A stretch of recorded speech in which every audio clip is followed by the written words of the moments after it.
What's going on? I'm Adam Swartz, the host of Cool Places with Cool People. I am so honored to have my boy Adam over here, who just opened his first location. It is called the Animal House Fitness in Riverside. This place is amazing, bro. I've been following you on Instagram for months now, and I am so excited we were able to connect up, and I cannot wait for people to hear the story, dude. Like, awesome. I'm super honored to have this podcast with you and to be the first one you've ever done, man. So thanks for being on here, dude. My pleasure, man. Honestly, like, so humbled at the opportunity to kind of just share our story and share our vision. It's been a huge process. But we're here now, and now we get to kind of bring this space live, and we get to kind of demonstrate and showcase what our training is about. Yeah, so why don't you tell people kind of like your history, your past, like what made you open the gym, what made you even leave the corporate world to kind of do your own thing, man? Got it, man. Honestly, I'm a passionate individual. Athletics has been a part of my life for forever. I played football here at a local high school, John W. North. We shared a tiny bit of success. I mean, every single one of my years, I was playing in a championship football game. Attaboy. We kind of started the battles of the little IE boys, these Orange County teams coming out here playing against these cats that nobody ever heard about. We had all played ball together for years. Since we were like 7th grade. We went track and field, basketball, football, and literally knew each other like the back of our hands. So that bit of success really kind of like sparks just this level of success within you, like I'm a champion. And that anything that I do, I absolutely. can take over the world. Straight up. And so, with that coming along, we were like, okay, I love this. My coaches were instrumental in my upbringing, and so that allowed me to kind of say, hey, look, this is what good coaching can do for you. You literally can be anything that you want to do, but you have to appreciate the process. For sure. And you're going to have to work every day. Nobody's going to hand you anything. And so I wanted to kind of bring that to the world. So started in chemistry, right? I mean, everybody's like, well, why does somebody study chemistry? It was what I loved, and it made sense for me. I'm a kind of definitive type dude. I don't want it could be this or it could be that. Like, I want it to be that right thing. Just every black single and time. white. There's no gray in your life. So when we come into this weight room, 225 is 225 is 225 no matter where. And you can rep it or not. Absolutely. And it's but on it ain't tape. going to be lying. Yeah, exactly. So that worked well for my personality. It ended up being something that gave me a different type of career path. When I first got into the industry, I was a mobile chemist. Okay. So I wasn't trapped in a lab, and I wasn't like just wearing the lab coat and glasses every day. I was like allowed to. Were you allowed to have that crazy hair or no? I was not. I cut my first set of dreadies off in pursuit of my first job. Did you cry? I did. I believe it. I still have them. I still have them. But yes, that was it was neat because I didn't know that I could have a job where I got to go outside. And that was my first opportunity to meet people that had the power to say yes and to get to work with them. Most people, like, as an employee, you're like thrown to the backside and just kind of do, behind the door type of exactly. stuff. But it gave me, like, again, the sense of like, okay, well, people respect you for your professionalism, for what you do. And you really get an opportunity to kind of prove to yourself that, hey, I can, like, do big time stuff. Exactly. I can close a deal. That person that said yes to me, they said yes to me, not to my boss. Or my to owner. you. They said it to me. You sold yourself to them. Absolutely. Exactly. And so you slowly start to realize that, like, everything that we do, we're always a salesman. I had no idea. But every single time, every conversation that I have, I'm trying to close some type of deal and sell you on the fact that you should believe in me. Yeah, and that's the thing that's so funny because, like, we were talking right before the podcast. I'm a salesman, right? Because I sell houses and I sell all this stuff, but I hate talking to people. Yes. And so when people go like, oh, man, I can't.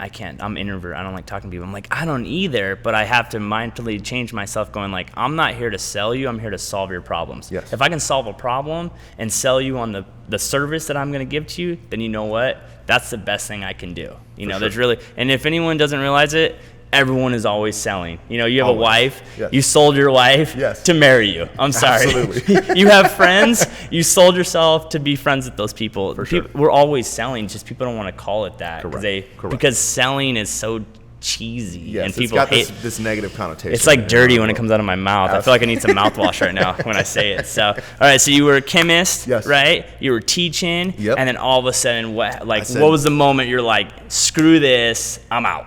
It really came. So my nights at the lab were nuts. Okay, I worked a split shift. My wife was a medic.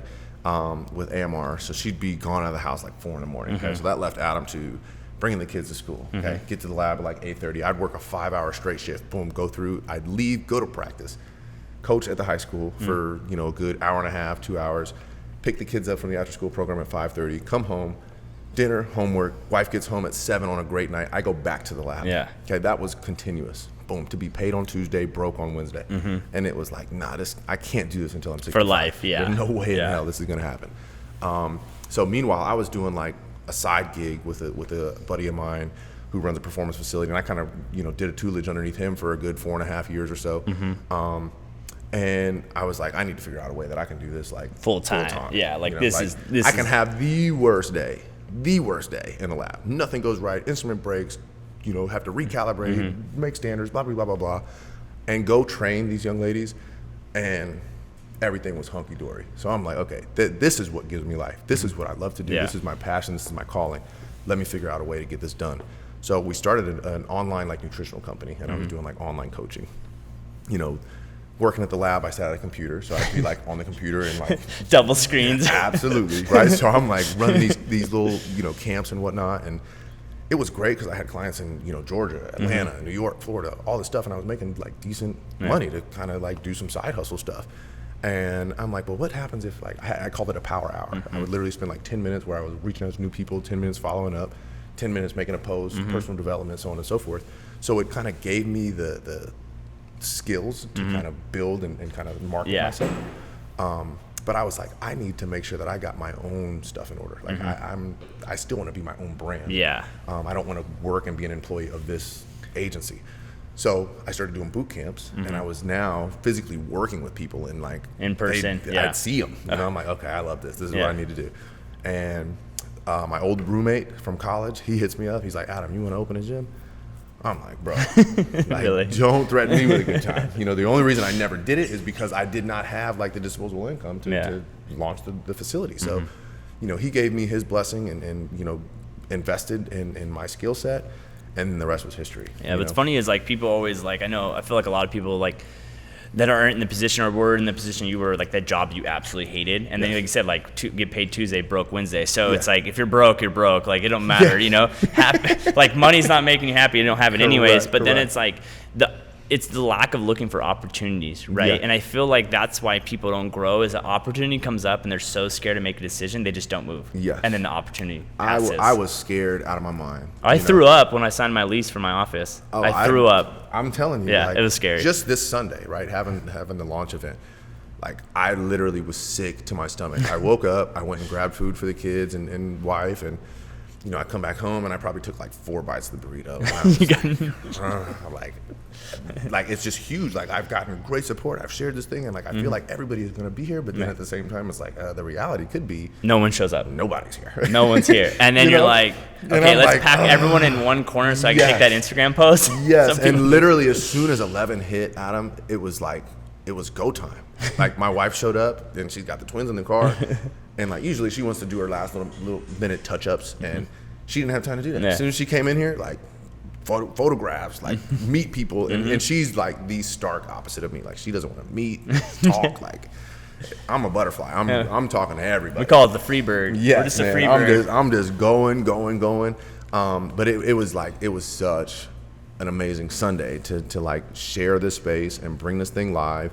And know that you got your community involved. I think what I've like learned over the years, like we just did an event for someone like the other day, and like the feeling of the moment is more valuable than any dollar that anyone can ever give me. Agreed. The moment, you know what I mean? Yes. And like the moments in life that you'll never forget. And it sounds so cheesy, and I feel like it's on a Hallmark card, but like literally those are the moments that are like, dude, this was all worth it. It was. Worth it. When you see those clients that, some have not been with me for a while because they're in season or whatever it may be, but they come back and it's like, this is what I do it for. Yeah. Those moments where they kind of have like that aha moment, or the parent sends me the text like saying, you've changed my kid's life, or, they couldn't have done this without you type stuff. And it's like that's what coaching did to me. My coaches definitely, instilled a belief in myself that I am deserving of all the good that happens in my life, so long as you put forth the effort and the energy and show appreciation and acceptance of those that helped you get here, Yeah. right? Because this didn't happen, by accident. This is a culmination of creating great relationships and people seeing what we've got within and saying, hey, look, I want to give you a chance to take this to the next level. Yeah, and I think people don't realize, but coaching is like, my coach was the same way when I was high school. I was a cross country star, track star, Yeah. won league, all that stuff. Dude, I was at his house at 6 a.m. every morning training with him. Yeah. Like me and him running, swimming in pools when Yeah. it's freezing outside. Yeah. Him sitting there and like that process of showing like, okay, when you work hard, it will come forth. It shows. It shows. will. Yeah. And it's like, that's what we were talking about before. You like interviewing coaches. You're like, no, you don't fit the culture It's here. not gonna work. You're not going to work here. You're here to grow people, not Correct. to just bring them in, run them through a routine, and then Exactly. dip them. I don't want robots. Like the thing is, people come to me and they're like, hey, I want my kid to be, for example, I work with a bunch of soccer kids. They come to me and they say like, I want my kid to be a better soccer player. Mm-hmm. And it's like, okay, well, I need your kid to be a better mover, Mm-hmm. a better stander, a better balancer, a better like all of these things before I can turn them into a better soccer player. Everybody comes to me and they think, oh, okay, well, you're going to get me faster. And they just want to get faster. But I need you to be able to balance. I need you to be able to I need to get strong enough to be able to do these things. And it's a process. And they have to understand that I got to get time to work on this. You've given them 13 years or 16 years to do stuff the wrong way. I got to kind of work this thing back and allow them to understand how the body moves so that we can really make them a better athlete. Do you think that's a big flaw in any athletes or parents or expectations or whatever? They just think it's going to be like overnight. Yes. Dude, this takes. We're from a generation where kids want stuff instantaneously. Adults want stuff instantaneously. Like we want Amazon Prime for everything. Well, 2-day shipping. I'm pissed my right team now. hasn't already ordered the new tripods right now. So you want those tripods? I want those tripods at the office when we get those back. are supposed to be ordered 45 minutes ago in order to get them tomorrow. Exactly. But The clock that's- starts clicking that's down. I'm like, everything. dang it. Everybody wants stuff right now, not really understanding that it's going to take some time. It's going to take a process, and we as coaches need to know how to program that and build that so that the safety of the athlete is kept first and foremost, and then lastly, that we're developing them in a age appropriate manner, right? I got young kids, I got middle school kids, I got high school kids, we got college guys, and we got professionals. We aren't doing the same thing with every group of athletes. They need to be brought along progressively so that they are learning the things that are pertinent to that age division. And as they kind of demonstrate proficiency, now we move into the next realm. I do have a question for you. It's always like a myth or whatever. Like, do you feel like certain age kids should start lifting weights? Is that because I remember coming up, it was Yeah. like, oh, if you lift too soon, you're going to be short. Yeah, that's a proven myth. Now, we should, when we're working with younger kids, obviously we aren't going to have them doing stuff like, a squat-tober, for example. Like we're loading heavy weight on our backs right now. You wouldn't do that with a young kid, right? But it is shown that kids have a higher propensity to reach their genetic potential when we tap into them lifting and training at an earlier age. Now, that doesn't mean we have to load their spine and load them with heavy weights. We can do suspension stuff. We can do resistance bands, and that will spark the body to grow, right? And if they learn how to kind of control their body at a younger age, then we can really maximize that full range of motion and get strength throughout the entire range, not just the middle ranges that are kind of dictated once life happens. So are you training mostly just like young athletes, professional athletes, semi-pro, or are you also trying to bring in, I know something that faces for me, I know because I sit down so much, because I have a lot of I'm having to do that right now. Yeah. Are you training everyone, or are you focusing more just on that niche? So my niche is definitely, the athletic performance side of things. As we've gotten into the new space, we are definitely trying to open up the space to kind of enable general population to train, quote unquote, like athletes. We want to have an approach such that, this place is like a collegiate weight room. Yeah. Right? Like most people are afraid to touch weights because they don't know how to lift weights. It's an overwhelming process. They walk in here and they're like, oh, what the heck do I do? How do Lack I of program knowledge. this? They just don't know. Yeah. So the goal is to educate folks so that they can do this on their own, right? It's not to be like, oh, well, you can only get the results if you come here and train with X, Y, or Z. It's to educate. Yeah. And it's to educate the parents, it's to educate the athlete, it's to educate the entire process. There's a scientific approach to getting this done. We don't just pull programming out of the air and say, this is what we're going to do today. there are proven methodologies to get the results done the way they need to, depending on what it is that they're looking for. So we are going to try to branch out and offer, some programs for the general population, such that we get a bigger presence here. Yeah. But yes, my niche is definitely the youth athletic thing, because they're here. They're going to be here for a long time. Yeah. And if you do it well, you kind of grow relationships with these folks, and you get to watch them grow and do some inspiring and that's the things. thing too. It's like it's so important because there's so many coaches out there, and there's so many of these. I know everyone knows my background was in baseball, so I Yes. would see these baseball factories, Yep. and I'd be like, that guy knows nothing what he's teaching these kids. Correct. I'm with around professional coaches all the time. This guy has nothing, and it's like so hard to fall into that. Like, Yes. the like, oh, this kid knows what he's doing because he maybe had one guy get drafted. Okay, Yeah. congrats. The guy was Unfortunately, super that's- athletic. You see a lot of that Yeah. in this industry, and I try not to step on toes with regards to like, I can only teach you skill sets in football because that's what I played. So I'm not going to sit here and tell you that I can teach you technical soccer Yeah. work or technical baseball work or technical anything other than football. Yeah. Like that, if I'm going to do sport specific stuff, it's going to be football. Other than that, my whole title is about performance and improving the way you move and getting you stronger, improving your quickness, your agility. That's what I will take on. But all the other technical stuff, I'm going to let that be done with the Someone coaches else, that So, have that so skill. how often are you having your people training here? I like to see them at least twice a week. We've got packages where it's 3 times a week. Some of our pro guys are coming in here 5 days a week. But most oftentimes we're kind of undulating the training such that one day will be a sprint specific day, another day will be, weight training.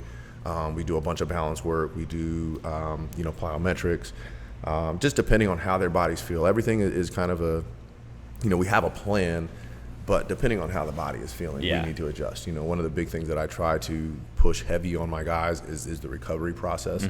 When you start getting later into your career, everybody knows you can play ball. Everybody knows that you're pretty talented and you're skilled. So the way you differentiate yourselves as a professional is now I take care of my body on the backside. We say a lot, the best ability around here is availability. So if you can play and you can get down, then you've got a shot to make somebody's roster or, improve your opportunity because you're there to practice. And so we like to see them, work diligently, work with purpose, work with good intent. Don't just be busy to be busy. You know what I'm saying? There's no point to have me bring a baseball guy and throw for 3 hours. He can throw for 45 minutes. Yeah. And be Basically to go. Yeah. So are you going a little bit lighter when they're in season? So when your Absolutely. soccer girls are, you're more when it's season. Are you just kind of dialing It's it back? maintenance. Yeah. When it's season time, it's we'll get some light sprints. Nothing that's going to be crazy fast or have them sore. We will pick and choose some weeks where, like, say they got a lighter opponent, then we can kind of go. Again, it's to prove to them that they still have what they think they have lost. Yeah. And so you give them, you just got to kind of calculate those days. We don't want them to be ridiculously sore because most of the stuff that I really try to focus on and teach people that speed is a nervous system thing. It has nothing to do with big, fast, crazy looking muscles. It's all about your nervous system's ability to fire and turn things on and do so in the correct patterning. Like they need to just go boom, boom, boom. If I exhaust your nervous system, then it's overloaded. It's over. Yeah. You know what I'm saying? I don't care if it says speed day on paper. You're not going to do it. It's overloaded. Yeah. Yeah. And then are you trying to work with so you're going lighter. What do you feel about students or kids that are playing like multiple sports? Like do you encourage that? Like I remember coming up like when I was like guys like I only play football. No, you can't. Like those are like coaches like you have to focus on football. But do you like athletes that are like soccer, basketball, other items? I agree with it at a young age. I see too many kids like at 7, 8, 10 years old that are just specialized in one sport. I don't think that's a good idea. As kids, when we were outside, man, we're playing everything. Right. It didn't matter. We were playing street hockey. Absolutely. So we went outside and we ran on the street. We played baseball, we played soccer, we played basketball, we played football. So we learned how to maneuver in a multitude of different ways. Nowadays, it's like when all you do is play one sport, the overuse and repetitive injury scene really starts to become prevalent. So I like to see it get switched up because it just changes a different muscle pattern and different energy system. So I think you learn a lot. Now, down the line, you can probably specialize, but I think initially you should play a bunch of different things so that you can kind of figure out how your body moves and what you enjoy, and you grow as a better human as a result of that. Yeah, I mean, I think the one thing I've been like, I mean, super impressed with you just like in the last hour or so we've been talking and whatever. It's like, dude, it's all about like making your athletes better people. Yes. You know what I mean? Like, Big time. That's like so like the non way to do it. And it's so, like we said, it's like this so non-cheesy thing to say, Yeah. but it's like true. It's like you're just helping these kids, man. That's it. Like I am in a tremendous position to use my influence and use this opportunity to teach. You know, like I was in the classroom because that's what I love to do. Mm-hmm. But in the classroom, I had stipulations that I had to kind of like adhere You got to. them in that box, and I'm man. like, nah, you're not gonna keep me in a box. Yeah. You know, like I need to be able to relate to these people in my own way, and share my story unapologetically, Mm-hmm. unfiltered. Like this is me, and this is what I've went through. I've made mistakes. I've screwed stuff up, but we're still here in this opportunity because we kept pushing on. And that's what I really want my kids and athletes to learn, is that it's not always going to be perfect. You know, we're going to make mistakes. We're going to fail forward. And I need it to be like a true experience. And that's how I make them better people. Like you're going to be a better athlete. You will. But I need you to be a better person first and foremost. And I think that's the thing. Like, you know, we've seen it because we're in the athlete. Like the odds of you making it are so slim to none. Dismal. But what you can grow as a person out of it will change your life. It will. It really will. Definitely will. I'm here in this position because of my success as an athlete, for sure. Exactly. I mean, I just don't think people realize that. Like, they always like want to talk about like the goal, but it's the journey that makes who you truly are. Because I didn't reach the NFL. Yeah. You know, that was my ultimate goal. Like, am I bummed about that? Absolutely not. Because I would have screwed that opportunity up. Yeah. Talk. Yeah. I would have screwed that up. And so now I can influence a lot more people with this opportunity. Yeah, it's funny, like, you know, people have had like ex-professional boxers in my life and in your life. It's like everyone thinks like, oh my god, and then you start realizing like, dude, I can help so many more people. Yes, I can help so many more. That's rewarding. It's rewarding. It doesn't matter how much money you make, and I don't care about that. I don't. I literally, people don't believe it. You just don't care. Yeah, like don't. when you It'll see that come. look on that person's face that you changed them or you helped them or something, it's like, dude, like I said, that moment in time, Absolutely. it's like frozen.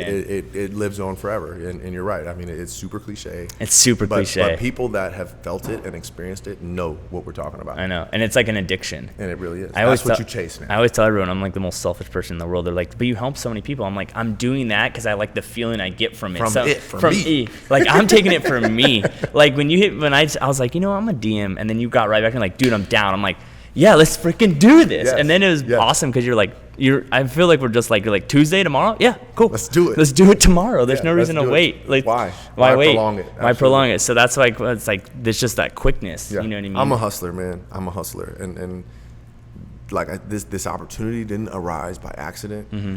It was literally because like people see what you do and they respect it. Mm-hmm. And you know, my like biggest fear is letting those folks down. Mm-hmm. You know, well, now I you can't got to let work for people them. down. Now you got to work for people. We gotta go. You got to go. It's go We gotta time. go. So what's the goal for this place? Like, obviously you want to bring the mainstream, Yeah. you know, real fitness, real athletic, real the way you think kids need to be being trained, not the norm. Yes. What is the goal to bring this gym to Riverside? I mean, you've had your place for 3 years at your house. Yeah. Now you got a spot. Now Yes. you got a location. Yes. Now you're like, you're on.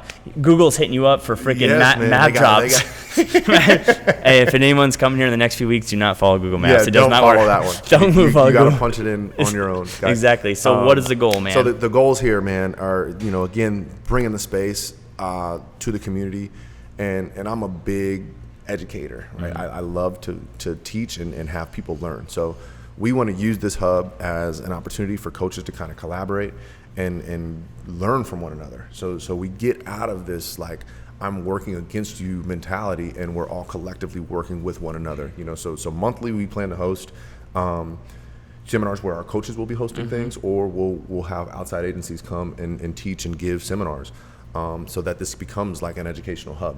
And now we build a space such that it's not like built off of just memberships and like, you know, contracts. It's built off relationships. So we're going to have a group of coaches that all work here as their own independent, you know, entity, but we all collectively learn from one another. So we all have the same skill sets. So depending upon what brings you into this space, okay, if I need to lose weight, we're gonna have a weight loss specialist. If I need to like dial my nutrition in, then we're gonna have a nutritionist. If I am injured, then I'm gonna have an ATC person head that. We're all gonna work as a team though. so that we can make sure that we get these individuals the best results they can possibly get. And that's what keeps people here. You get results, okay? And again, we want to just be synonymous for greatness. You know what I mean? For greatness. It's just getting that group of people, like they say, you are who you surround yourself with. Absolutely. I gotta build a team of people that do stuff better than me. I don't want a bunch of me's. No. You know? No. I'm me. Yeah, we don't need more. I don't need more of me. Listen, there's only enough room for one Adam in this Straight room. up. Straight up. This is Adam's joint, and we got to bring other people in here, man. Absolutely. So, what's the best way to people get a hold of you? What's the best people to lurk on your stuff? Gotcha. Know more about the gym, and if you're a trainer looking for a new place to train, or you're a parent that has a child, or you're an expert, what's the best way to get a hold of you? My best deal is on our IG feed, Animal House Fitness, underscores in between each of the words. Drop a DM there. My contact information is there. Usually shoot me a text message. Our website is in the process of being updated to kind of reflect what we do now on a day-to-day basis. So that's a little dead. So don't click the link there. That'll bring you a whoops. But yes, IG is kind of like my my zone. That's Perfect. definitely where I'm at. Perfect, man. Well, I definitely think, man, what you're going to do here is going to be epic. Thank you. And I'm super excited that we were able to connect, and I'm extremely excited to see what we could do in the future to help each other, man. Very well. For sure, Likewise, man. Thanks again, man. Appreciate Perfect. you. Definitely.